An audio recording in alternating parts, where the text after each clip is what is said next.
So welcome back, guys. If you've been following me, this is a new series on how to make your basic bodies. And in the previous video, we talked about how to draft this. Yes, from beginning to the end, I showed you how you're going to go about drafting this. There's some things that I shared in those videos that you would really love to watch. So go to the link below and watch that, okay? If you've not seen that already. Okay, now for the back, we have a line here. I don't know if that line is visible, but there's a demarcating line we created when we did the front, and that demarcating line is here. So let me just use the red to mark that out. So this is it. There's a demarcating line here. So this line will demarcate the front from the back for me. So from this point again, I'm going to find the area we are working with for the back, just like we did for the front. So all you have to do this time around is still measure the highest measurement you have. Okay, you're going to take the highest measurement that we have, which is 11 inches. Okay, you mark on the upper part here.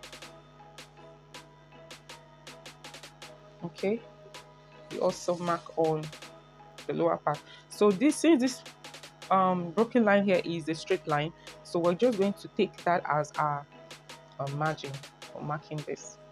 Okay, so 11 inches. With the help of my ruler, I'm going to create a straight line here. This point now will be my center back. Yes, we're marking from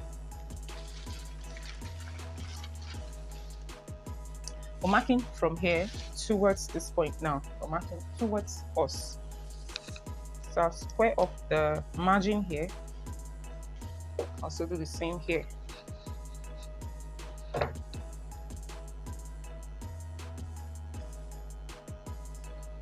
Okay. So this is what we're working with. If you can see that. All right. So let's start with the back now. So for the back, just like what we did for the front, we'll be looking for the length.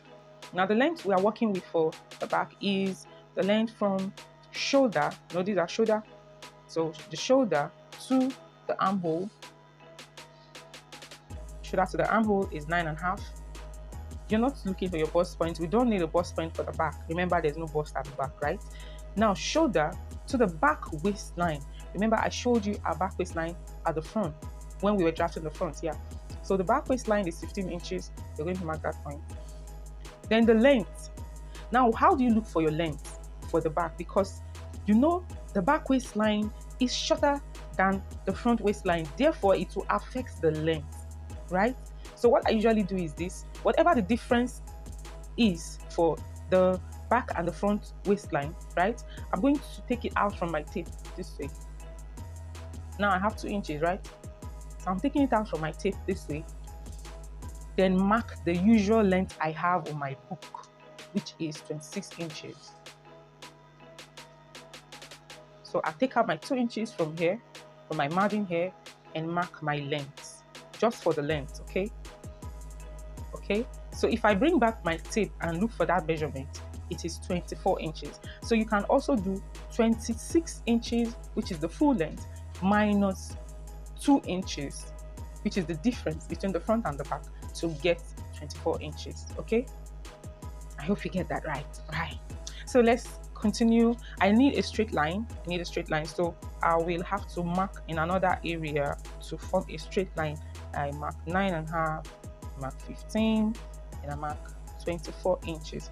Then I'm going to square off the line. I'm going to square off these lines. So you can square up all the way from here. Okay, all the way from our start point here. So here is our start point. Okay, and here also.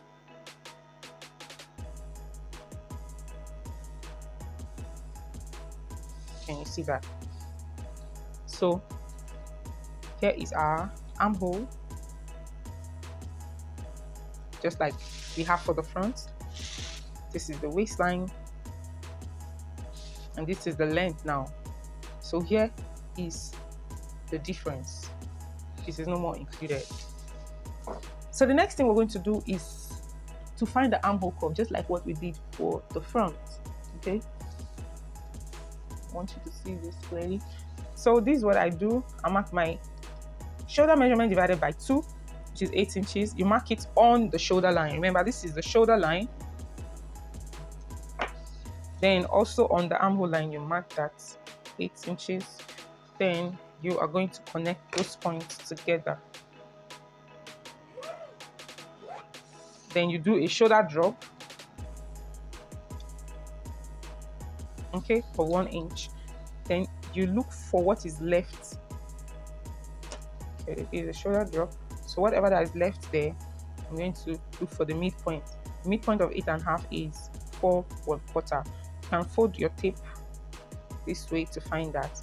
So on the 4 1/4 for the back, you can come in by the same 1/2 inch that we did for the front if the person does not have a broad back shoulder.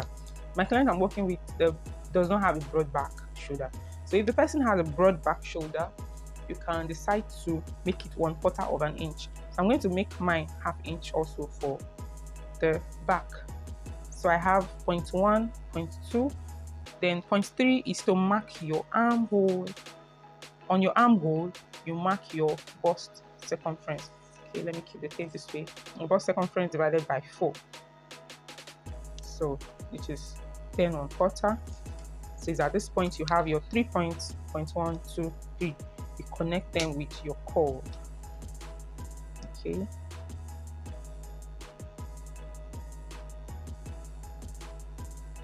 And connect this to this. Okay. So next is the neckline. For the neckline, whatever you marked on the shoulder line for the neckline, that's the neckline width for the front, that must be what you mark for the back. So we marked 3 inches. So you mark the 3 inches. So for the length for the back, for a basic, it is usually 1 inch. Then with the help of your cord, you are going to connect this.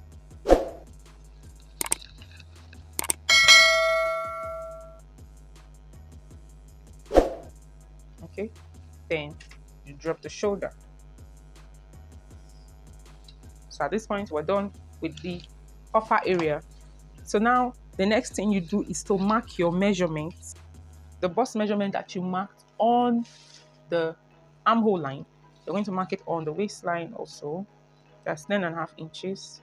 And on the length, you're going to mark your hip circumference divided by 4, which is 11 inches here. Then you connect the points. Connect the points. Connect the points. Can you see that? So now is to take in your darts.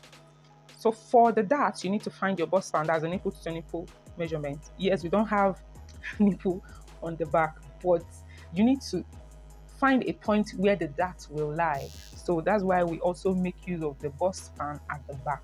Okay, so you need a point where the dart will stay. So what we're using for our bust span measurement is 4 inches. So you mark it on the armhole.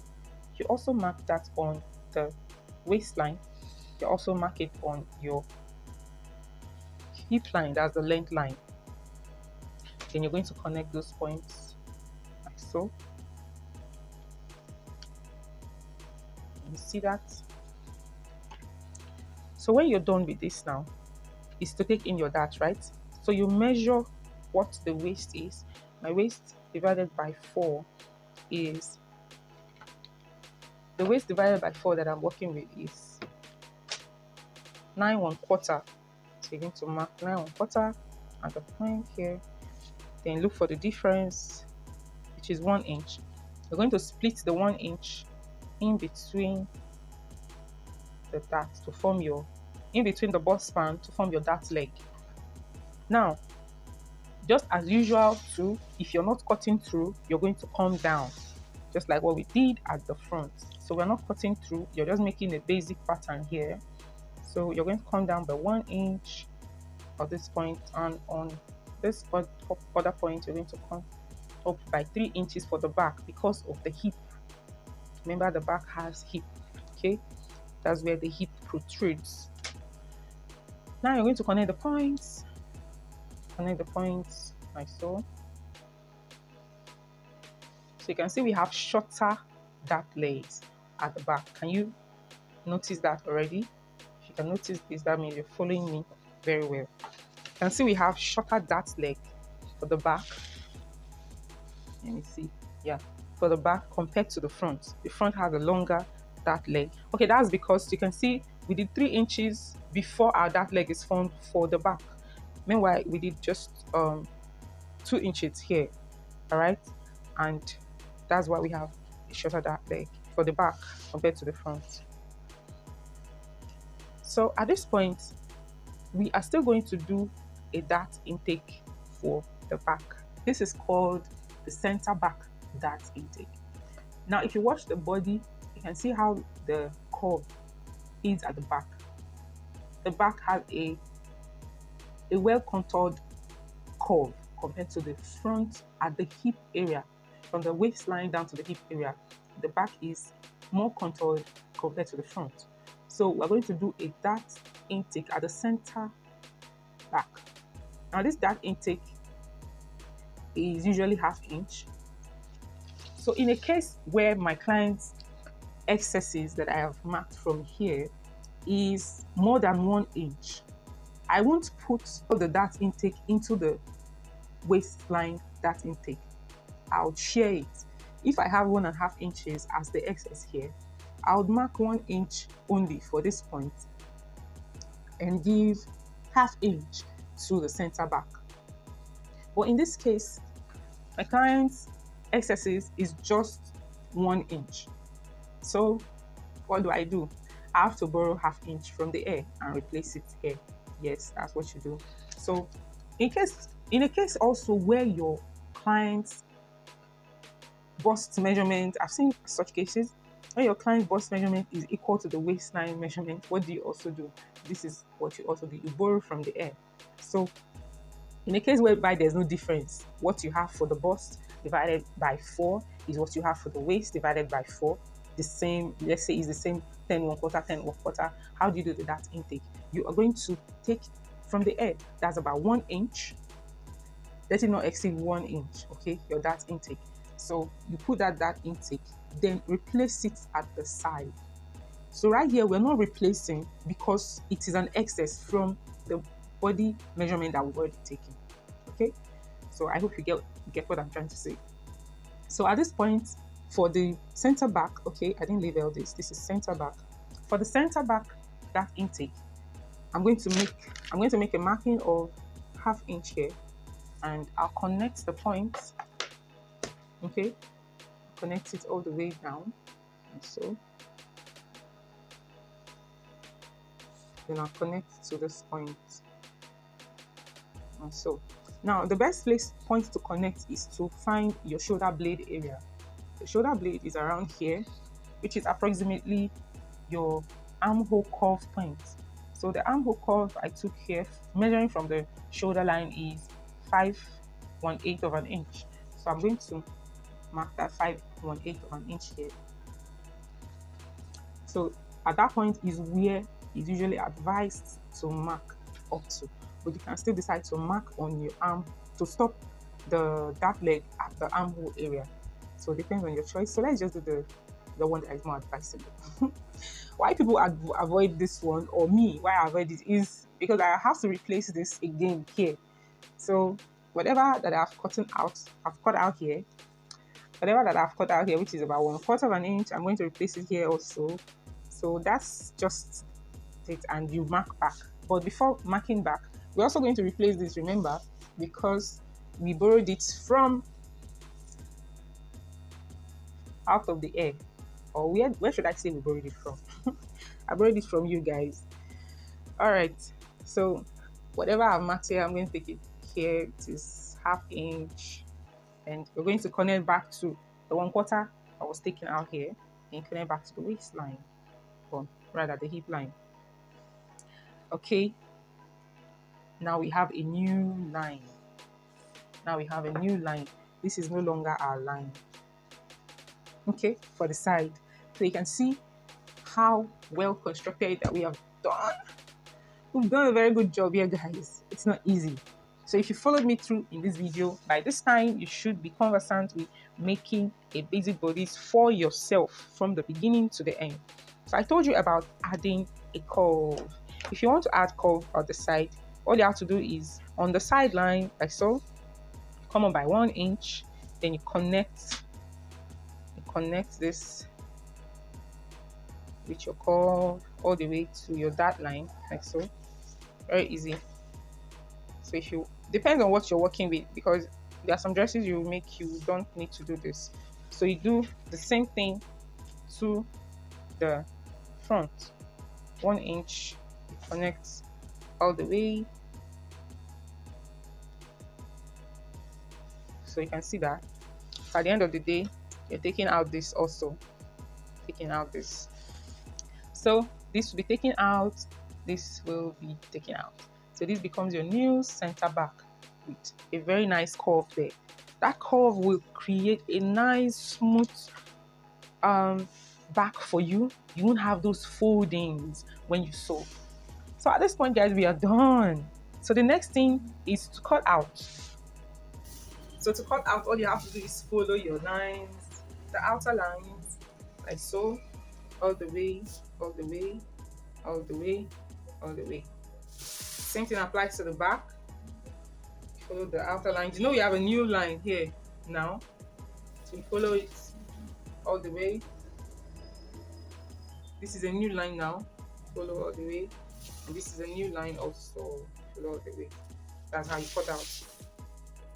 Now from these basic bodies, you can alter it to other styles. You can make your bustier out of this, you can make a corset out of this, you can make a shirt out of this, you can make so many other dresses out of your basic pattern this way.